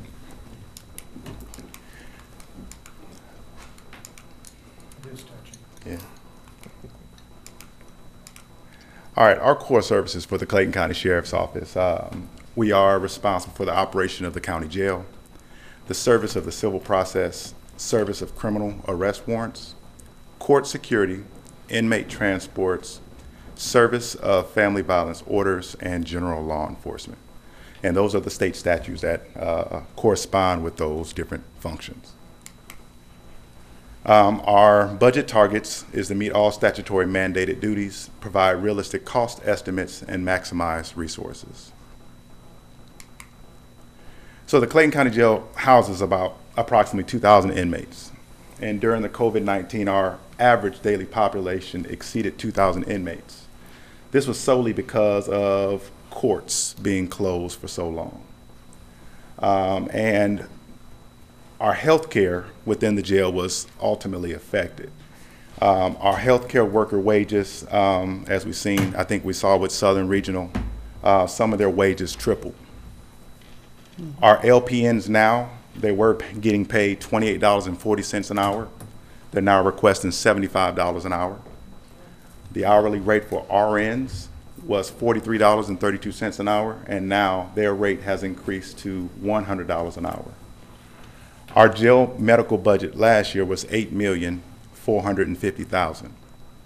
Our annual budget for Correct Health, our health care provider, is increasing by nearly $3 million. The total requested for the inmate health care is $11.7 million. Also, inside of our jail is approximately almost 20 years old. And when the jail was constructed, mental health was not necessarily taken into consideration. We have observation cells, and in these observation cells is where we keep our mentally unstable inmates. And majority of those inmates are likely to cause harm to themselves. Right now, you go into those observation cells, it's all concrete and stainless steel. So what we need to do is to provide soft padding to be installed on the concrete walls and our floors to prevent our inmates from inflicting bodily harm. And all the remaining hard areas and fixtures will be covered. This product that many jails are utilizing just to outfit our 4 observation cells that we utilize for suicide is $102,000. Inmate Meals, another responsibility of the Clayton County Sheriff's Office and the jail. We are responsible for feeding our inmates 3 times a day. Due to COVID-19, Clayton County Jail has experienced an increase in inmate meal cost. Last fiscal year, our budget was approximately $45,000 per week to feed all of our inmates. This year, the increase is going up for inmate meals to approximately $50,000 per week. To satisfy our inmates, our total request would be $2.3 million so we can fulfill our duty with the feeding of the inmates. Jail safety and security is another responsibility of the Clayton County Sheriff's Office, and that is maintaining the safety and security of the jail. In the event of a fire, the deputies and correction officers need the equipment to safely evacuate the inmates and staff until the fire department arrives. We are requesting 30-minute carbon cylinders, which is basically air cylinders, with the straps to fulfill that responsibility. We did receive a donation from the fire department to give us the rest of the equipment that is needed for us to put these units in service. This is what is requested, which would be a total of $54,000. Clayton County Sheriff's Office is also solely responsible for the courthouse security.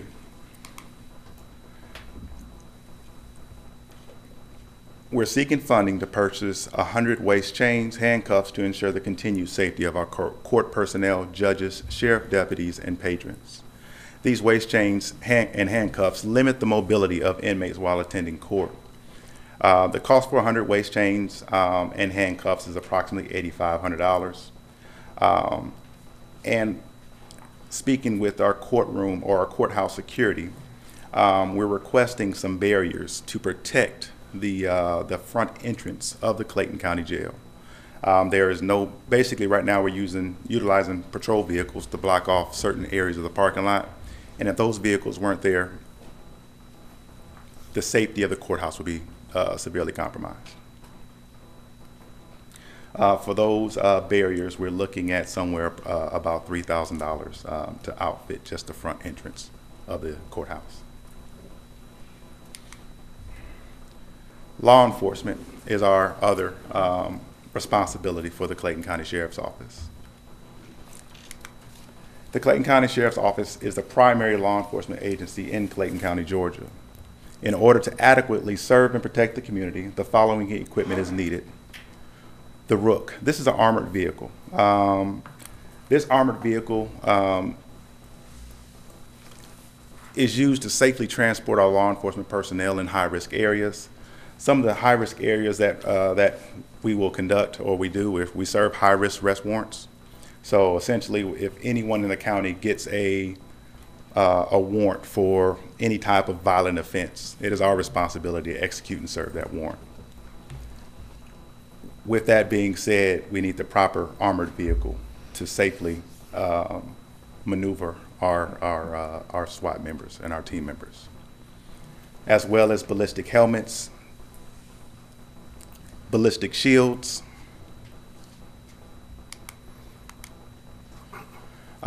We also are asking for body cameras. In today's day and age, body cameras is something that the Clayton County Sheriff's Office needs. It creates transparency and it bridges the gap within the community as well as in law enforcement. To outfit our correctional officers and deputies, we need about 120. The first year is about $211,000, and then from there it drops down to $101,000 year 2, 3, 4, and 5. With those body cameras, in-car camera systems kind of go hand in hand.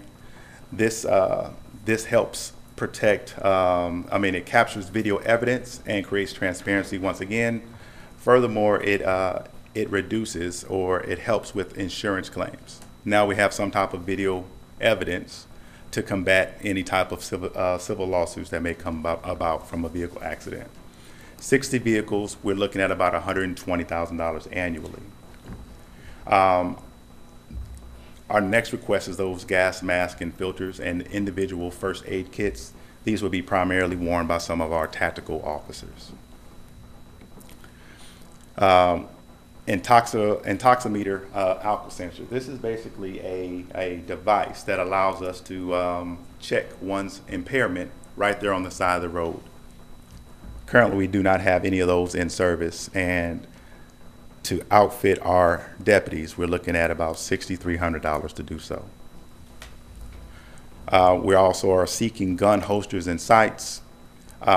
With these sights, it allows us for acquisition of our threat as well as our target a lot quicker and sooner.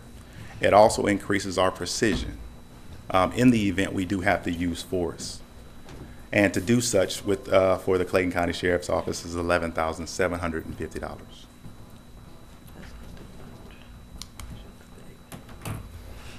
Our SWAT operators, our ballistic protection currently is set to expire in 2023.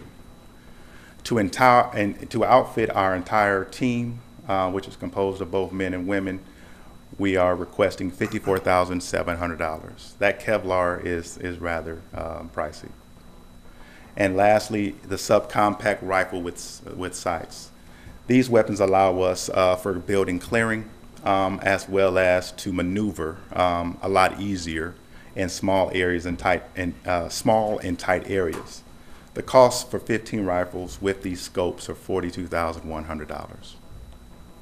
All of these items are essential for the Clayton County Sheriff's Office as it relates to our core duties and responsibilities.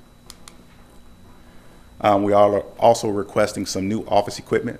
This does not outfit the entire sheriff's office. Not for $28,000. Y'all got a real hookup, man, for $28,000. This is just to handle some of the more visited areas. This does include some desks, some chairs. A lot of our equipment, as it relates to office equipment, is aged. So just to get certain areas and just tackling one piece at a time, we're requesting $28,980 to do so.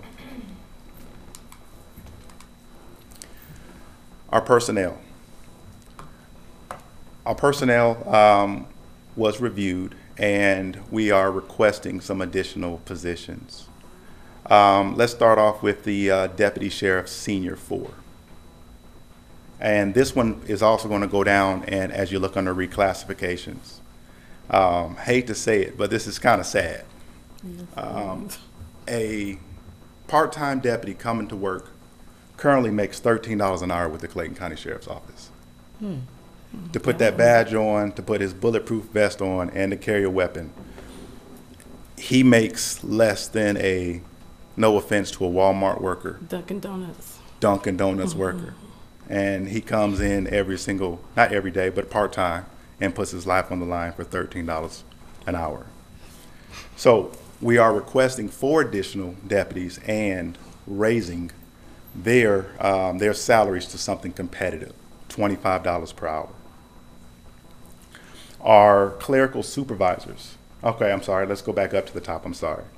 Under Deputy 1, we're requesting additional Deputy 1 positions. These positions are for deputies that who apply, who wants to be in law enforcement, and they do not hold a certification as of yet.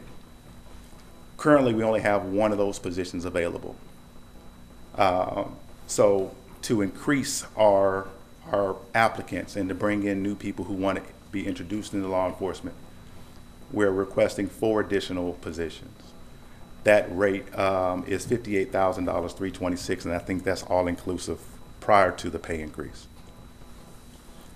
We're also requesting 2 captain positions. These 2 captain positions would be solely for helping the jail. The jail is a 24/365 operation. Currently, we do have 2 captains in that position that hold the day shift. We also are looking for 2 captains to hold that night shift position to ensure that basically supervisors are doing what they're supposed to be doing.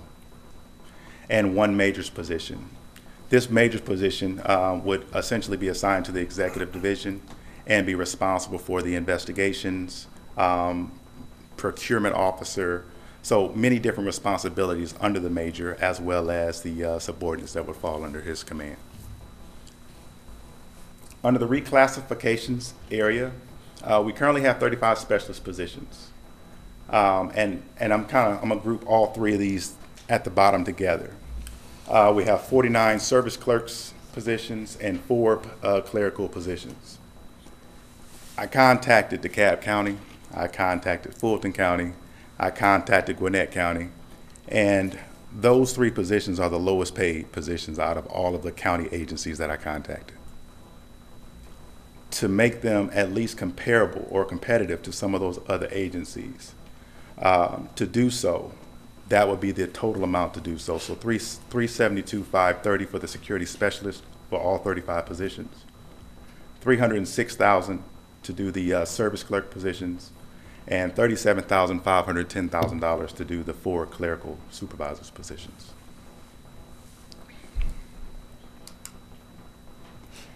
And these are some of our miscellaneous contracts. Our janitorial supplies, we're requesting $350,000, and that many different things fall under that, to include janitorial equipment, cleaning supplies, so on and so forth. Library materials, $3,000. $136,000 for our jail safety supplies. That's mask, and many different things fall into that as well. Our inmate transport is $300,000 that we're requesting. This is one of those things that we're also responsible for, is picking up inmates anywhere in the United States of America.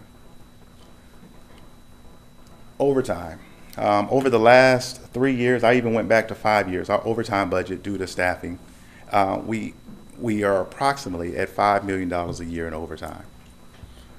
But in our last few budgets, $3 million was requested.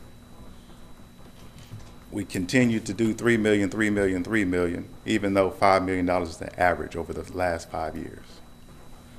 That overtime is kind of supplemented due to the savings in some of the vacant positions. Our uniforms, we're requesting $250,000 for uniforms. That is basically to make sure our deputies, our correctional officers, our clerical staff have the proper uniforms to report to work daily. Inmate laundry is approximately $180,000 a year for that vendor. Our Taser contract, those are the less lethal option to subdue someone if need be, and that's $130,000. $150,000 for sheriff's office vehicles. What that includes is the maintenance upkeep for some vehicles, as well as the purchase, if need be, of a vehicle. Miscellaneous training, that is to ensure that our sheriff deputies have the some of those specialized courses that are needed to do and fulfill their jobs. Our veterinarian service for our canines, we have several canines, and this is to ensure that they are receiving the best health care possible. And we're also looking for a body scanner for the jail intake area, which is approximately $4,800. The safety of our inmates as well as our staff is extremely important, and that's why that body scanner is critical as it relates to it. It keeps contraband from entering the jail. And then some of our other miscellaneous contracts are the law enforcement software, cable and internet, extermination, office equipment upkeep. There's several monthly maintenance fees for printers.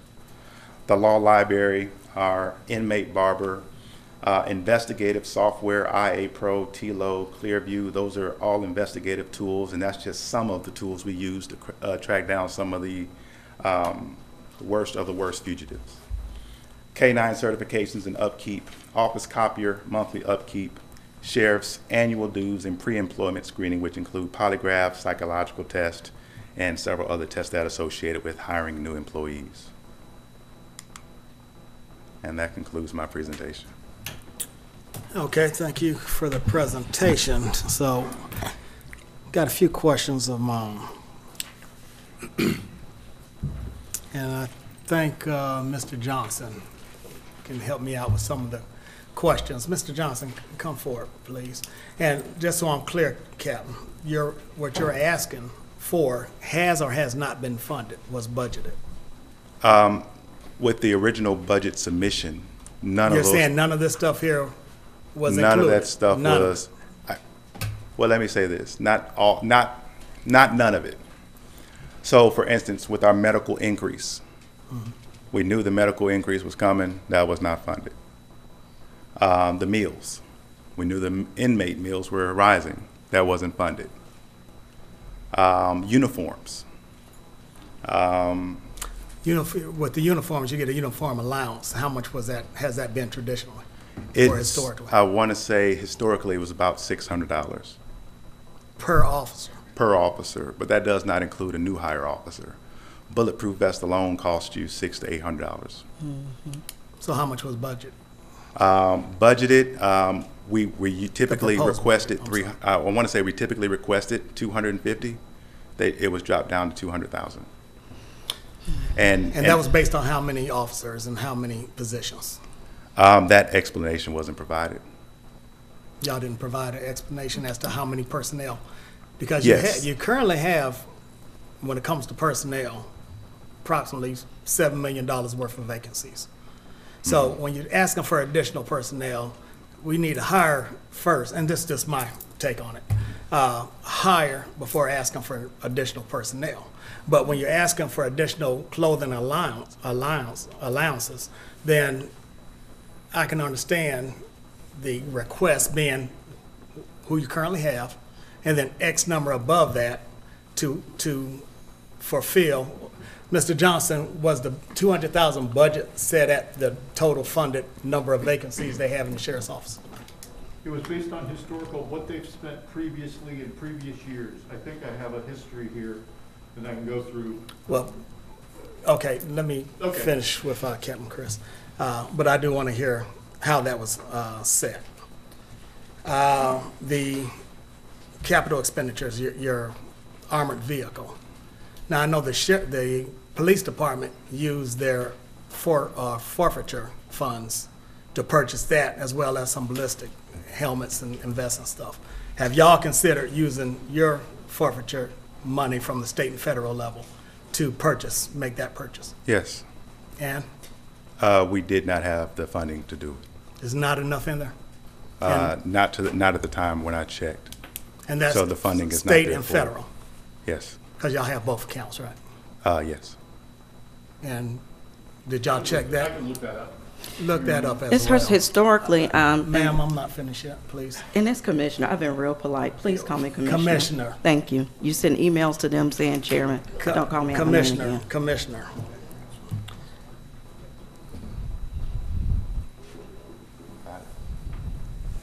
Something you want to add? Yes. So, from my understanding, it was that the armored vehicle from the police department was grant funded.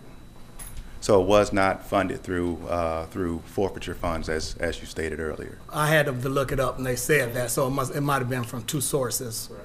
So it's what? One of the vehicles they have is UASI funded for the region. They purchased a second of their own vehicle out of state equitable sharing funds, state drug. So they have themselves. one that is of their out of the forfeiture funds. Yes. So the one that was purchased with UASI funds is for the region, and anybody who puts in a call to utilize that vehicle, they have to respond with that vehicle per the conditions of the grant conditions. Well, the response to that would be is this: not too long ago, we had there was an officer that was involved, an officer-involved shooting that lost his life. Majority of those members that was on that SWAT team were placed on administrative leave as part of their process while they did the investigation. The very next day, there was a second officer-involved shooting involving the SWAT team once again. Their entire SWAT team was basically put out of service. So in the event we did need them, we would have been out of commission. The vehicle, did you request the vehicle, the use of the vehicle? So ultimately, the driver of the vehicle must be certified in driving that vehicle. So for us to jump into a vehicle that we're not certified to drive would be a high liability for the county. Gotcha. Okay, and just some of your other requests, such as vehicles and stuff, there's money housed in other departments, such as fleet maintenance. I think there was a bond that was taken out and some other things to make sure that those vehicles, that you're getting vehicles, and I think some of your vehicles are coming in, correct? That's correct. As well as PD vehicles. So when it comes to the cars themselves, they are coming in and already been allocated. That is correct to a certain extent. Okay.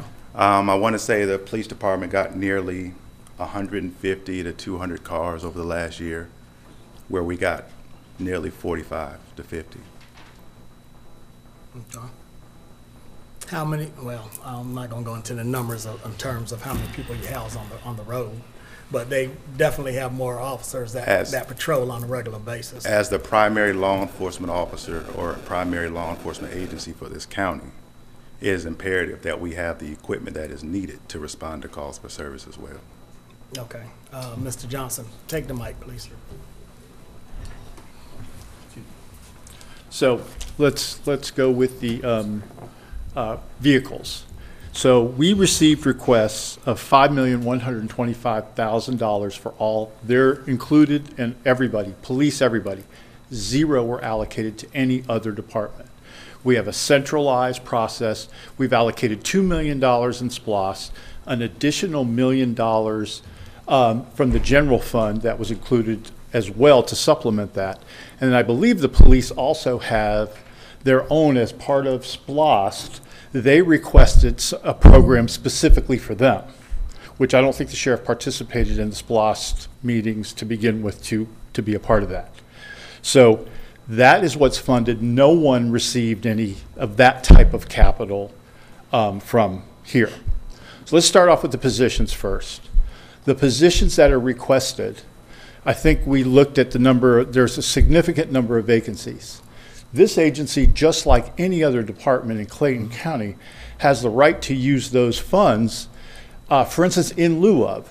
So if they're having trouble purchasing or filling positions, and they want something of a different grade, as long as they offset the budgetary impact, they can hire in lieu of and make some choices. Everybody has that capability to an extent. Let's look at the overtime. The overtime is been $2.5 million, but they're not the only agency that's running overtime due to vacancies.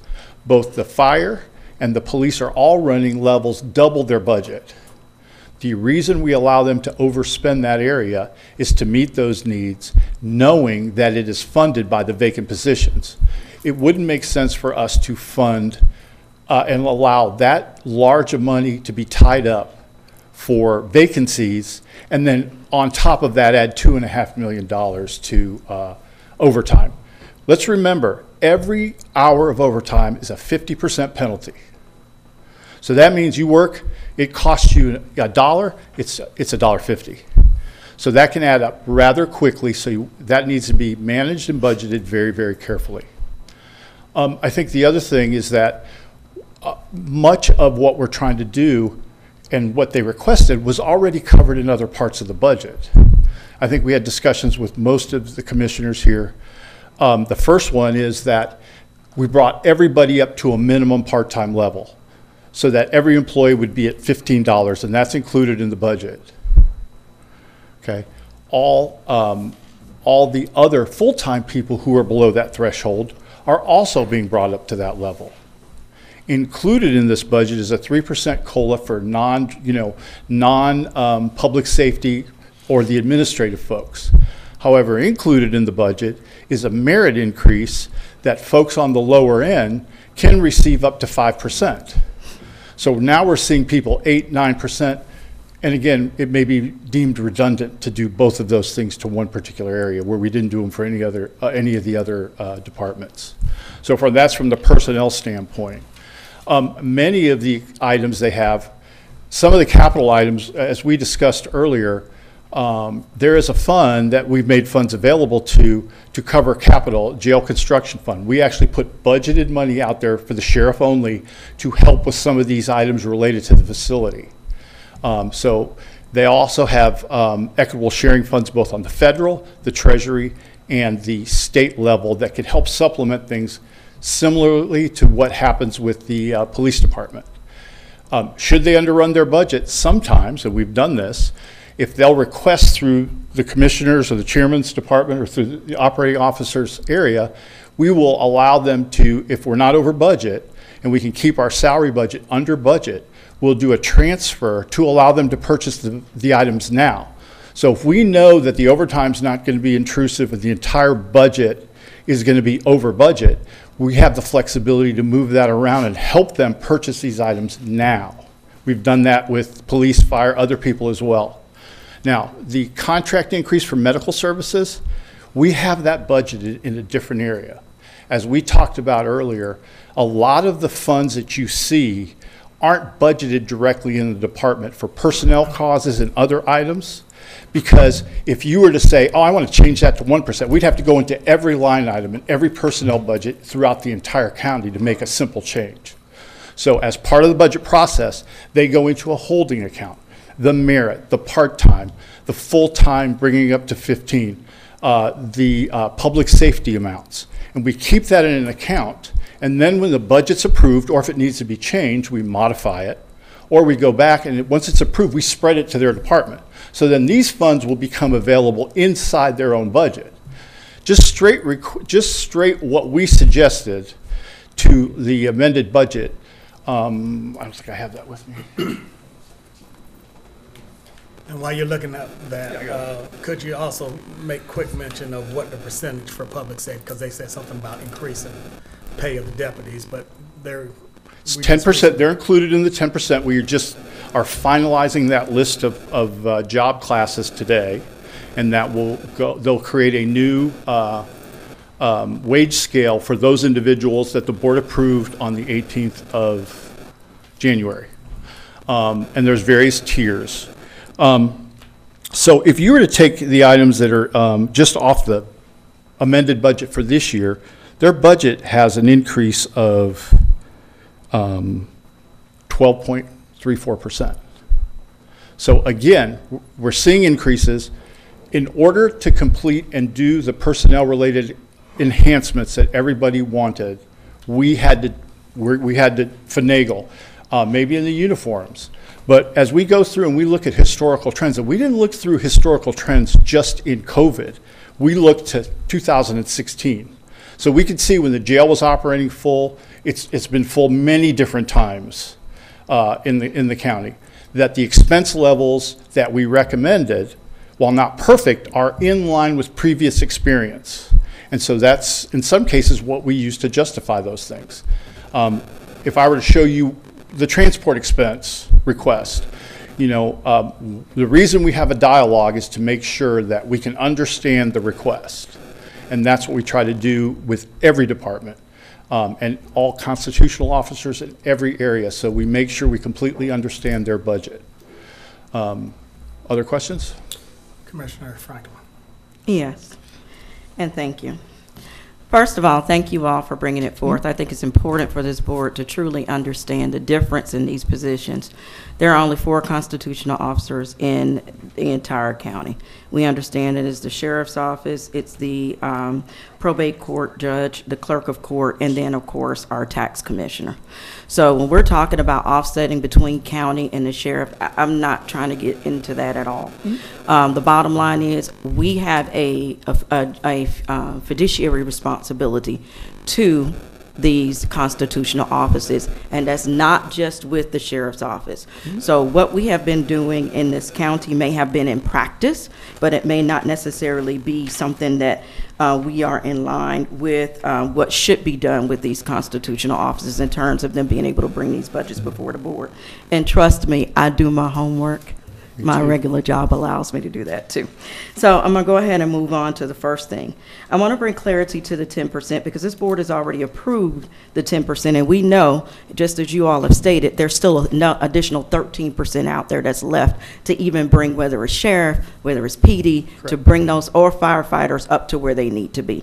So when we're talking about that 10%, are you speaking to the 10% that was already previously approved? Or are you looking at adding an additional 10% in this budget cycle? Let's go back. It's 10%.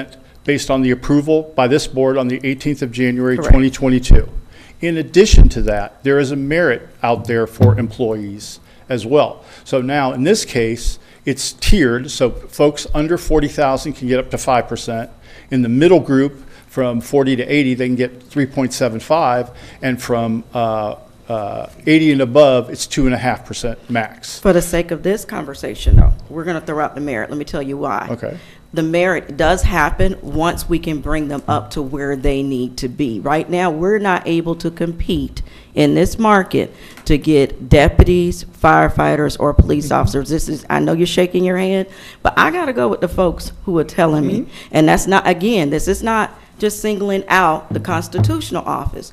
This is still on this board for us to do that additional 13% for fire, PD, as well as the deputies. So the merit is going to be on top of everything for everybody, but we still have a 13% gap to be able to bring us into a space where we're dealing with the same issues as these other counties near us, but yet and still can't pay them. So I'm gonna move on to the next one because you already answered my question, so it's not in the budget right now.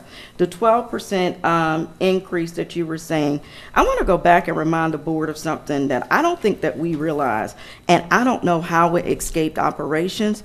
But for a while, when we had our public defender, I actually was contacted by I won't say the name, by somebody with the state office, and they had been trying to get in contact with our operations divisions, kind of similar to what we had with our coroner and all of that. Well, they had been talking to operations, but they just weren't kind of getting through. So with that being stated, they contacted me, and they made me aware that we had inmates that had been sitting in our jail that the county has been footing the cost of. Because unfortunately, our previous person, God rest her soul, Miss Christine, had become ill, and for whatever reason, operations was not moving the way they need to move, and these people came and met with me. So I think that what we're dealing with is a compounded issue, because you got that happened couple of years ago, on top of COVID with that, and then you're dealing also with the fact that all the court systems were closed for an extended period of time. So when you're talking about comparing your information to what was in the past, I think that what we have to do is remember that what we were paying in the past, whether it's 12, 10, 9, 7, it's compacted right now because of these increases dealing with COVID. This same board in particular just made sure that we brought in, I think we helped the hospital get some more funding because they were dealing with nurses, the cost of nurses. And we did that, and we don't even run the hospital.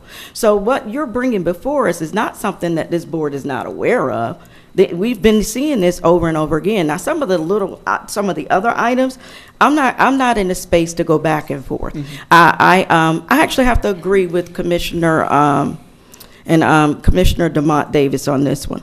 I think as a board, we need to stay in the space of understanding our fiduciary responsibility. It is not our role to come and run your operation. It's not my role to run the police department, but it is our role to understand where your needs are. And if for any reason, in any given time, that is not explained to where they can make sure that they have the funding they need, it needs to come to this board as a whole, because there are holes in operation where that communication is not happening with us. So typically, let me give you an example that happens with other constitutional officers. We typically have the budget analysts that are the front line. They prepare the expense side. The departments make requests of personnel and changes they want to make in personnel, and they provide the cost outs. And that is then placed in their recommended. When all the salary or personnel requests are made, they are then vetted for the chairman, the chief operating officer, the chief financial officer, and my staff to help gain context. So then, once the chairman reviews that list and we make decisions based on that, we then go back and adjust their recommended based on those findings. However, after the fact, there's kind of an appeals process where we can sit down and go have a meeting with the same individuals and get additional information. I know of 3 cases last week, constitutional officers, 2 cases were constitutional officers who came, actually 3, and realized what was in the budget for them, how we were able to make an accommodation once additional information was provided face-to-face. Because there's nothing like dealing with operational issues face-to-face and a dialogue that is back and forth. And that's what we did, and we were able to satisfy them. The sheriff's office at this point chose not to do that. We're always welcome to have that discussion about their financial needs to get a better understanding. And without that conversation, it's very difficult to do that. So we were able to accommodate the other folks. In this case, they chose not to have that conversation. We're willing to have it at any time. Thank you, but I have to tell you again, this is not how it's normally done in other counties. So we're good on that. Thank you for your information. Thank you all for bringing it before the board, because now, see, this board has to make a decision on any budget. And so now I have a better understanding, and I can decipher what's in here as it comes forth. And I've even requested for your department to, well, not that you're over it, but to communicate with me in writing, because there's a lot of ambiguity in between. And then also the mere fact, too, that when we're talking about the monies that are in your budget, part of it is because there's still things that are left out to be paid, possibly, that are even in your budget again. So I'm glad that y'all brought it forth. Let me just stay on this point. I'm glad that you brought it forth. I understand my fiduciary responsibility. I have a better understanding of what you all are doing there. And then I will forward some questions in email so that Felicia Franklin, Commissioner, can make a decision when that budget comes forth. Okay. Thank you. Any other questions? All right. Appreciate, gentlemen, your presentation. Captain Chris, I got a request. If you can send me your presentation so I can take another look at your request. I would appreciate it. Chief, always good to see you. Thank you, Chairman, Vice Chair, Commissioners. Appreciate your time. Thank you. And if you could send it to, evening. I'm sorry, can you send it to all of us? I just wanted to ask that. Absolutely. Thank you. All right. Thank you. Thank you. All right. That concludes our work session for this evening. God bless. Everybody enjoy your evening.